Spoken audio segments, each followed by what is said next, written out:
Hello दोस्तों, स्वागत है आपका केडी लर्निंग हब पे। आज हम पार्ट 2 लेके आए हैं इकोनॉमिक्स का। DIS का जो यूपीपीसीएस प्री के लिए जो टेस्ट सीरीज चल रहा है उसमें ये इकोनॉमिक्स का टेस्ट सीरीज है जिसका पार्ट 2 है ये। इसके पहले हमने पार्ट 1 अपलोड कर दिया है। इसके अलावा हमने हिस्ट्री पॉलिटी और ज्योग्राफी के टेस्ट सीरीज अपलोड कर दिए हैं। तो हमारी प्लेलिस्ट में जाके आप वो सारे टेस्ट देख सकते हैं, सारे टेस्ट सॉल्व कर सकते हैं। काफ़ी इंपॉर्टेंट क्वेश्चंस हैं ये यूपीपीसीएस 2022 के प्री के रिगार्डिंग। ठीक है, तो चलिए स्टार्ट करते हैं आज का टेस्ट सीरीज पार्ट 2। क्वेश्चन है वित्तीय वर्ष जस्ट अ मिनट वित्तीय वर्ष 2021-22 में राजकोषीय घाटा जीडीपी का 6.9% था। दूसरा है यह बजट 2021-22 में अनुमानित राजकोषीय घाटे से कम था। और तीसरा है वर्ष 2022-23 में राजकोषीय घाटा जीडीपी का 6.4% अनुमानित था। ठीक है, अब आपको सत्य कथन का चयन करना है। तो पहला क्वेश्चन जो पहला स्टेटमेंट है वो सही है। ठीक है, और जो तीसरा स्टेटमेंट है ये सही है कि घाटा जो अनुमानित था वो 6.4% था, लेकिन हुआ कितना राजकोषीय घाटा, वो हुआ 6.9%। ठीक है, तो ये दोनों बातें तो सही है, मतलब 1 और 3 सही है। ठीक है, लेकिन जो दूसरा स्टेटमेंट कह रहा है कि बजट में अनुमानित राजकोषीय घाटे से जो कम रहा तो ज़्यादा हो गया। हमारा अनुमान 6.4 था और हो गया 6.9, तो ज़्यादा हुआ ना कि कम हुआ, इसलिए दूसरा स्टेटमेंट गलत है। 52 पे आते हैं। 52 है 1949 में भारत सरकार द्वारा नियुक्त राष्ट्रीय आय समिति में निम्न में से कौन संबंधित नहीं है। तो जो राष्ट्रीय आय कमेटी थी CR राव से रिलेटेड नहीं है, बाकी महानोबिस भी आय से संबंधित है, KRV राव भी हैं और VR गाडगिल भी हैं। ठीक है, तो ये तीनों लोग जो हैं वो नेशनल इनकम से संबंधित है, जबकि CR राव नहीं है। नेक्स्ट स्टेटमेंट है भारत में राष्ट्रीय आय की गणना केंद्रीय सांख्यिकी संगठन द्वारा की जाती है। वर्तमान में GDP के स्थान पर GVA की गणना की जाती है। भारत में राष्ट्रीय आय के मापन का आधार वर्ष 2011-12 है। भारत का राष्ट्रीय सर्वेक्षण प्रत्येक वर्ष सरकारी तौर पर भारतीय रिजर्व बैंक द्वारा प्रकाशित किया जाता है। आपको इसमें से असत्य कथन चुनना है। तो देखिए, पहला सही है कि हमारा राष्ट्रीय आय जो CSO केंद्रीय सांख्यिकी संगठन द्वारा होता है। GDP के स्थान पे अब हम GVA की गणना करते हैं। ठीक है, और जो हमारा बेस ईयर है वो 2011-12 है। तो ये तीनों स्टेटमेंट सही है। चौथा स्टेटमेंट जो है कि जो आर्थिक सर्वेक्षण है वो भारतीय रिजर्व बैंक प्रकाशित करती है, ये स्टेटमेंट गलत है। सो यही आंसर करेक्ट हो जाएगा। ठीक है, रिजर्व बैंक नहीं करती है, बल्कि हमारा जो economic affairs ministry of economic affair है वो करता है। नेक्स्ट है 54 मानव पूंजी में बढ़ता हुआ विनियोग क्रमशः अग्रसरित करेगा, मतलब दिस इन्वेस्टमेंट का सीरीज आपको बताना है। ठीक है, तो सबसे पहले कुशलता में विकास होना चाहिए, फिर आपको संसाधन मिले, फिर आप प्रोडक्टिविटी में ग्रोथ कर सकते हो। ठीक है, तो इन्वेस्टमेंट का जो विनियोग जो है बेसिकली ये कब होगा, सबसे पहला स्टेप क्या होगा कि आप खुद स्किल्ड हो, फिर आपके पास उतने इक्विपमेंट्स हों, फिर तब आप जाके प्रोडक्टिविटी इंक्रीज कर सकते हो। तो ऑप्शन C करेक्ट हो जाएगा। नेक्स्ट स्टेटमेंट है 55 मैच करना है। ठीक है, संस्थान है उससे रिलेटेड मैच करना है। तो देखो, भारतीय सब्जी शोध संस्थान, ठीक है, वेजिटेबल जो रिलेटेड है सब्जी, that is related to Banaras. ठीक है, चारागाह जो है वो झांसी है, फॉर्डर। ठीक है, national academy of agriculture research management, देखो वो जो है एग्रीकल्चर जो है वो हैदराबाद से रिलेटेड है, और जो खाद्य तकनीकी अनुसंधान संस्थान वो मैसूर से रिलेटेड है। ठीक है, फिर जब आप इसको मैच करोगे तो आंसर विल बी A। ठीक है, फर्स्ट का 3rd मतलब एग्रीकल्चर रिसर्च वाला जो है वो हैदराबाद, B का 4 मतलब कि खाद्य तकनीकी मैसूर, चारा वाला फर्स्ट मतलब 3rd का 1 और D का 2। सत्य कथन चुनिए। उत्तर प्रदेश कृषि अनुसंधान परिषद गाजियाबाद में स्थित है। हैंडबुक ऑफ एग्रीकल्चर भारतीय कृषि संसाधन अनुसंधान द्वारा प्रकाशित की जाती है। मौसम आधारित फसल बीमा योजना सर्वप्रथम हरियाणा में वर्ष 2007 में शुरू की गई थी, और किसान क्रेडिट कार्ड योजना का प्रारंभ वर्ष 1998-99 में किया गया था। आपको सही कथन बताना है। तो 56 का सही कथन है D, बाकी सारे स्टेटमेंट्स में कुछ ना कुछ एरर्स हैं। तो चलिए स्टार्ट करते हैं next question. Let me tell you some answers. Sorry, हाँ, तो उत्तर प्रदेश कृषि अनुसंधान संस्थान जो है ये लखनऊ में है, यूपी के कैपिटल में। ठीक है, हैंडबुक ऑफ एग्रीकल्चर जो है वो ICAR निकालता है, Indian council of research agriculture, ICAR agriculture and research, ठीक है। और मौसम आधारित फसल बीमा योजना जो है सर्वप्रथम हरियाणा ने नहीं शुरू किया था, कर्नाटका ने शुरू किया था, ठीक है। सो ये इन्फॉर्मेशन से याद रखिएगा। नेक्स्ट है असत्य कथन चुनना है कि इनकरेक्ट कौन सा है। MSP कृषकों की कीमत संबंधी सुरक्षा उपलब्ध कराता है तथा यह कृषि मूल्यों का स्थिरीकरण सुरक्षित करता है, ठीक है। 57 का B है, वसूली कीमतें सामान्यतः MSP से कम होती हैं। C है, MSP जहां कृषकों के हित की रक्षा करता है वहीं जारी कीमतें उपभोक्ताओं के हित का संरक्षण करती है। तो 57 का जो राइट ऑप्शन होगा वो B होगा। वसूली कीमतें सामान्यतः MSP से ज़्यादा होती है, ठीक है। ये स्टेटमेंट गलत दिया हुआ है, कम नहीं होती है, ठीक है। नेक्स्ट क्वेश्चन चलते हैं। 58 कृषि मूल्य आयोग की स्थापना का नाम किस वर्ष कृषि लागत और मूल्य आयोग कर दिया गया। 1985 में कृषि मूल्य आयोग का नाम कृषि लागत और मूल्य आयोग कर दिया गया था। कथन और कारण है, न्यूनतम समर्थन मूल्य MSP किसानों की पैदावार के लिए न्यूनतम निश्चित मूल्य सुनिश्चित करने के साथ ही खाद्य सुरक्षा को भी बढ़ावा देता है। नेक्स्ट है किसान, इसका रीज़न दे रहे हैं कि किसान अपनी उपज को सरकार को तभी बेचेगा जब बाजार मूल्य न्यूनतम समर्थन मूल्य से कम हो। ये बात बिल्कुल कौन सी बात बिल्कुल सही होगी? दोनों ही बातें बिल्कुल सही हैं कि किसान तभी बेचता है जब उसको बाजार में MSP से कम प्राइस मिल रहा हो, तो वो क्यों बाजार में बेचेगा, फिर वो MSP पे बेचेगा। तो ये बात भी सही है और पहली बात भी सही है, लेकिन दोनों एक दूसरे का रीज़न और वो कारण नहीं है, इसलिए B ऑप्शन करेक्ट हो जाएगा। क्वेश्चन है कि निम्नलिखित में से कौन सी एक नकदी फसल नहीं है, मतलब कैश क्रॉप नहीं है, ठीक है। तो गन्ना एक कैश क्रॉप है, रबर भी एक कैश क्रॉप है और तंबाकू भी एक कैश क्रॉप है, जबकि जो सोयाबीन है वो सीरियल क्रॉप है, ठीक है, पल्सेस में आती है, ठीक है। काफ़ी प्रोटीन यील्डिंग प्रोडक्ट है ये, तो ये आपका सोयाबीन करेक्ट हो जाएगा D, ये कैश क्रॉप नहीं है। 61 है, निम्नलिखित में से कौन कृषि वित्त का गैर संस्थागत स्रोत नहीं है। तो महाजन और साहूकार गैर संस्थागत है, आढ़तीये भी हैं जो बिचौलिए होते हैं, व्यापारी भी हैं, लेकिन जो सहकारी समितियाँ हैं वो संस्थागत है, गैर संस्थागत स्रोत नहीं है, इसलिए ये सही ऑप्शन हो जाएगा D। The great divide book किसने लिखी थी? जो द ग्रेट डिवाइड बुक थी ये लिखी है जोसेफ ग्लेट्सलिट्ज द्वारा, ठीक है। जोसेफ ग्लेट्सलिट्ज ने द ग्रेट डिवाइड बुक लिखी है। 62 का D। नेक्स्ट क्वेश्चन है 63, पाल्मा रेशियो क्या है? तो पाल्मा रेशियो जो है वो संबंधित है आय विषमता मापन से, ठीक है ना। जब इनकम में विषमता होती है तो उसको मेजरमेंट के लिए पाल्मा रेशियो यूज़ करते हैं। राष्ट्रीय सांख्यिकी आयोग की स्थापना किस वर्ष हुई थी? राष्ट्रीय सांख्यिकी आयोग जो है 2005 में बना था, ठीक है, नेशनल स्टैटिस्टिक्स कमीशन। नेक्स्ट है, निम्नलिखित में से किसे राष्ट्रीय आय की गणना में सम्मिलित नहीं किया जाता है? तो विदेशों से प्राप्त उपहार को हम राष्ट्रीय आय की गणना में शामिल नहीं करते हैं, ठीक है, तो ये करेक्ट ऑप्शन होगा। ब्रोकर्स की कमीशन को शामिल करते हैं, संसद सदस्यों को दिया जाने वाला भत्ता भी शामिल होता है और भविष्य निधि कोष में अंशदान भी शामिल होता है। नेक्स्ट क्वेश्चन है 66, असंगठित श्रमिक सामाजिक सुरक्षा अधिनियम 2008 में पारित किया गया था और भारत में जनसंख्या का ग्रामीण में शहरी प्रवजन अधिक है। क्वेश्चन नंबर 66 में आपको सही बताना है। तो देखिए, असंगठित श्रमिक सामाजिक सुरक्षा अधिनियम 2008 में आया था, इसको याद रखिएगा। किस ईयर आया था? 2008 में आया था। और ऑब्वियस सी बात है कि हम ग्राम से शहर की ओर प्रवजन करते हैं, ठीक है ना, भारत की जनसंख्या, और यही सबसे ज़्यादा मैक्सिमम है, तो दोनों ही स्टेटमेंट सही है। क्वेश्चन 67 है, असत्य कथन बताना है आपको। भारत की नई जनसंख्या नीति वर्ष 2000 में पारित की गई थी।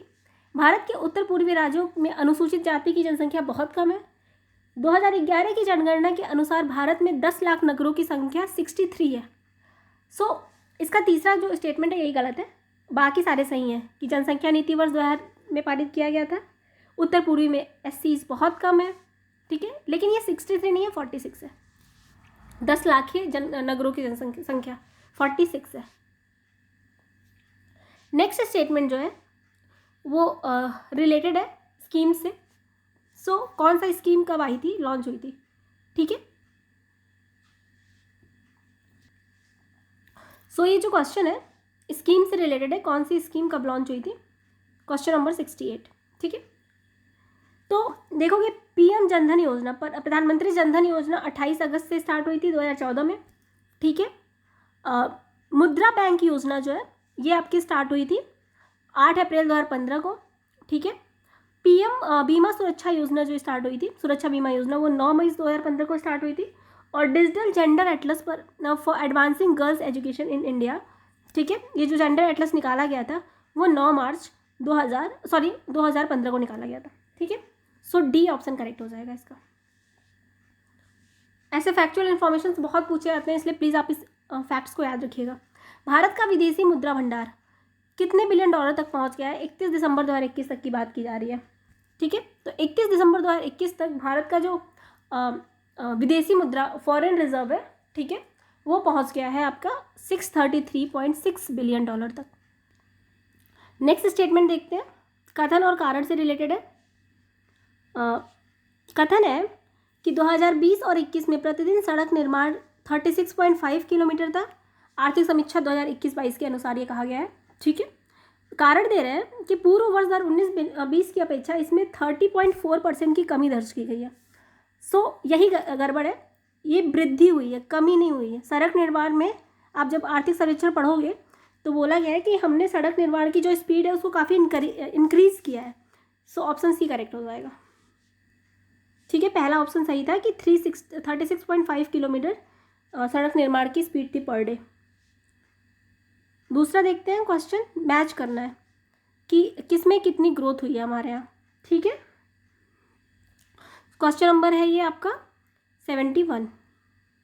सो देखा जाए तो कृषि क्षेत्र में 3.9% की ग्रोथ हुई है।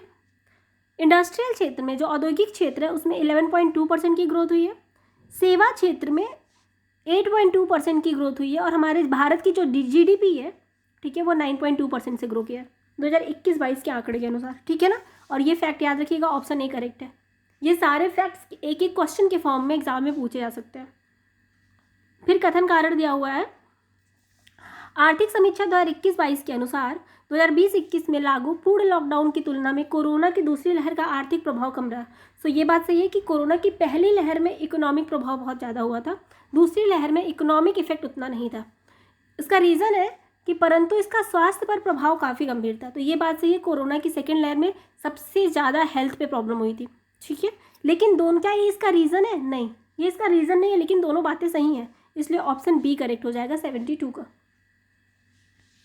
73 है, भारतीय अर्थव्यवस्था में 2021-22 में जीडीपी में निवेश का अनुपात कितने प्रतिशत है?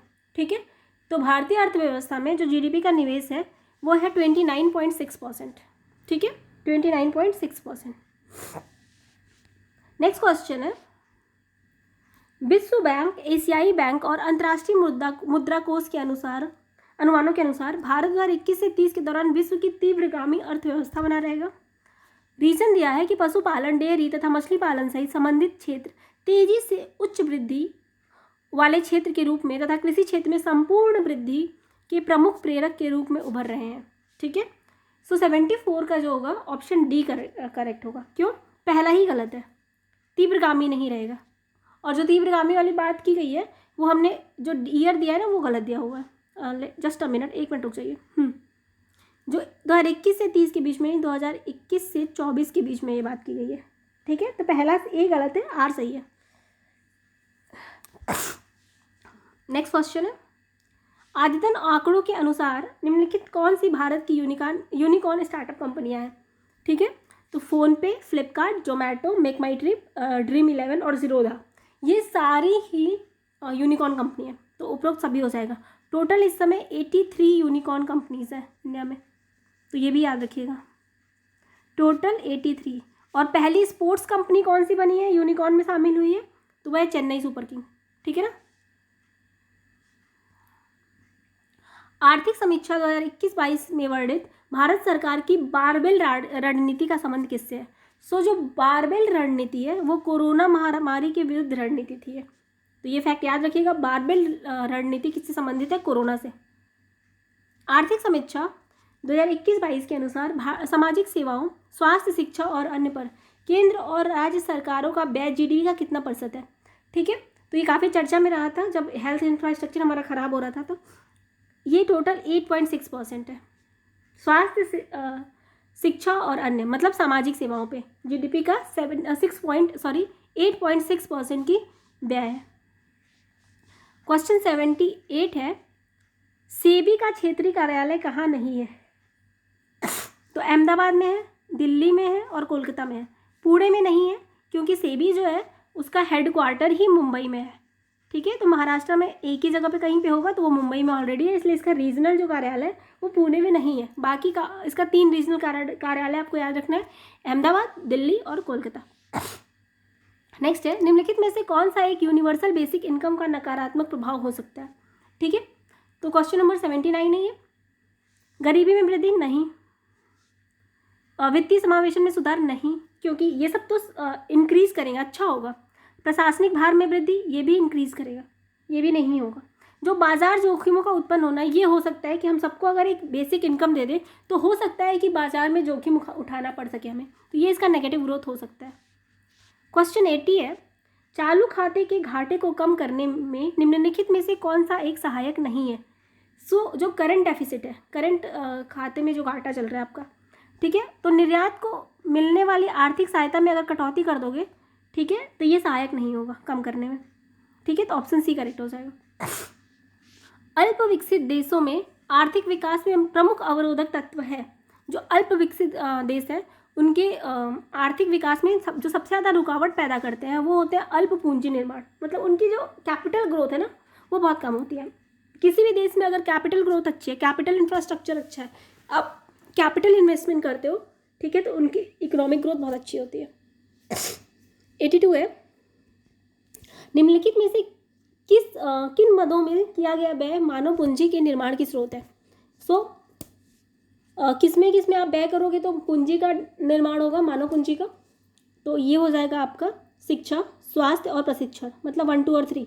प्रोफेशन में नहीं होगा, ठीक है ना, तो 1 and 2 and 3 हो जाएगा। आर्थिक समीक्षा 2021-22 के अनुसार भारत सरकार का कर्ज बढ़कर जीडीपी का कितना % हो गया है? तो इंडिया का जो कर्ज है, भारत सरकार का जो कर्ज है वो 59.3% हो गया जीडीपी का। याद रखिएगा, बहुत इंपॉर्टेंट क्वेश्चन है। 59.3%, कितना याद रखना है? 59.3%। आर्थिक समीक्षा 2021-22 के अनुसार 2010 से 2020 मतलब 10 साल के दौरान वन क्षेत्र में वृद्धि के मामले में भारत का विश्व में कौन सा स्थान है? तो अगर हम देखें कि हमारे 10 साल में हमने कितनी ग्रोथ की है, कितनी वृद्धि करी है वन क्षेत्रों में, ठीक है, तो और हम किस प्लेस पे आ गए, तो हम तीसरे स्थान पे हैं टोटल वन क्षेत्र में। याद रखिएगा, कंफ्यूज मत होइएगा। टोटल फॉरेस्ट एरिया देखा जाए तो हम 10वें स्थान पे हैं, सबसे फर्स्ट पे पेरू है, ठीक है, लेकिन ग्रोथ की बात करें 10 साल में हमने कितना ग्रो किया है तो इस पर हम थर्ड प्लेस पे हैं, ठीक है।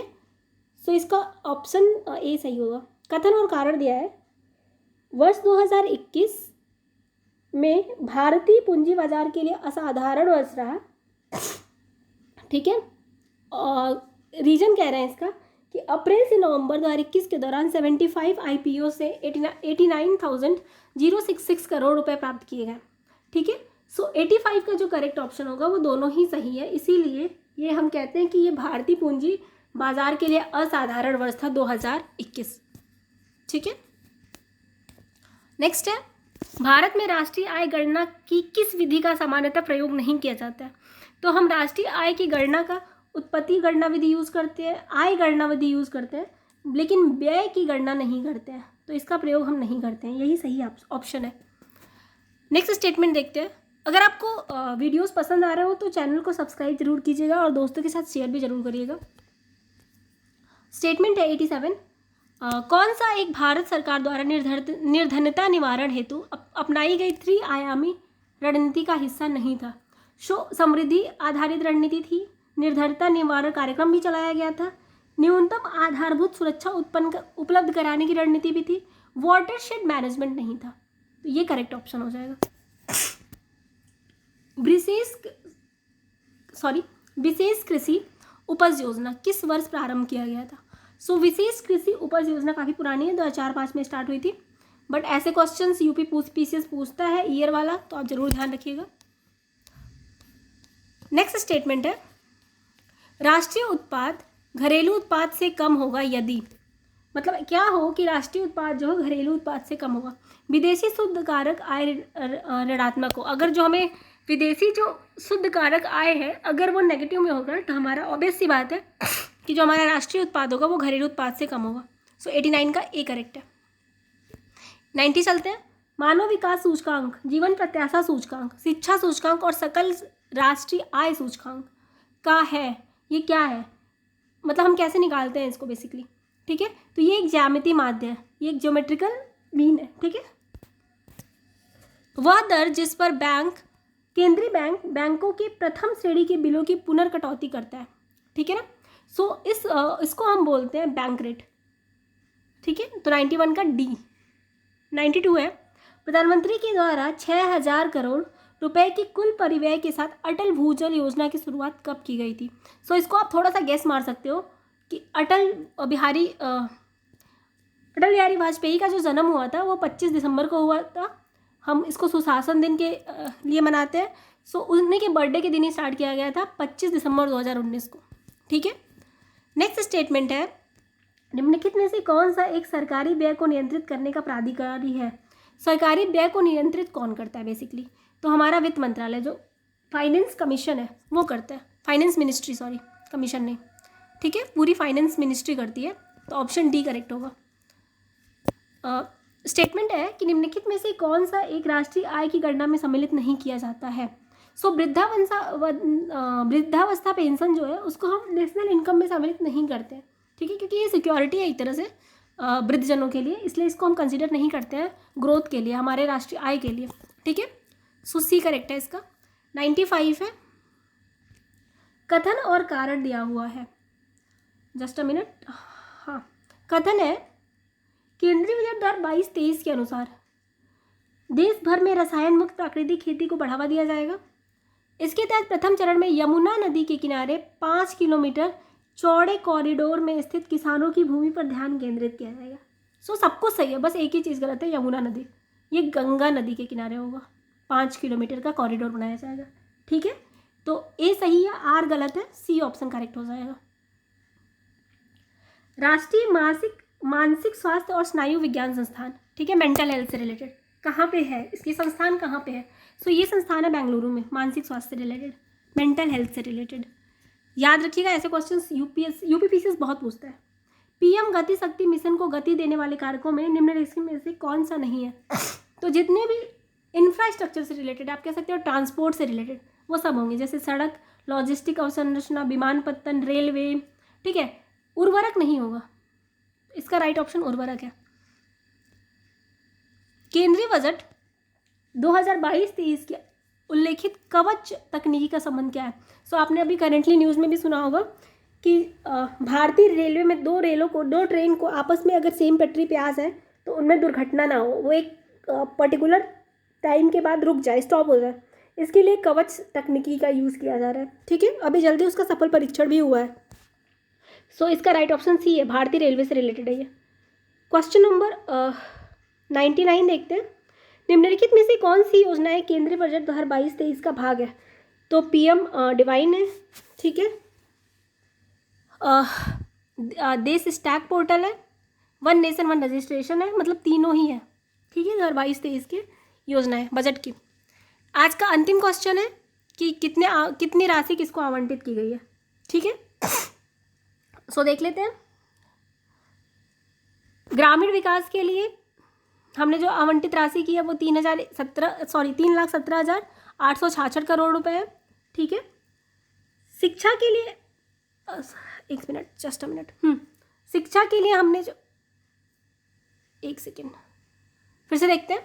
ग्रामीण विकास के लिए हमने जो राशि आवंटित की है वो है 2,06,293 करोड़।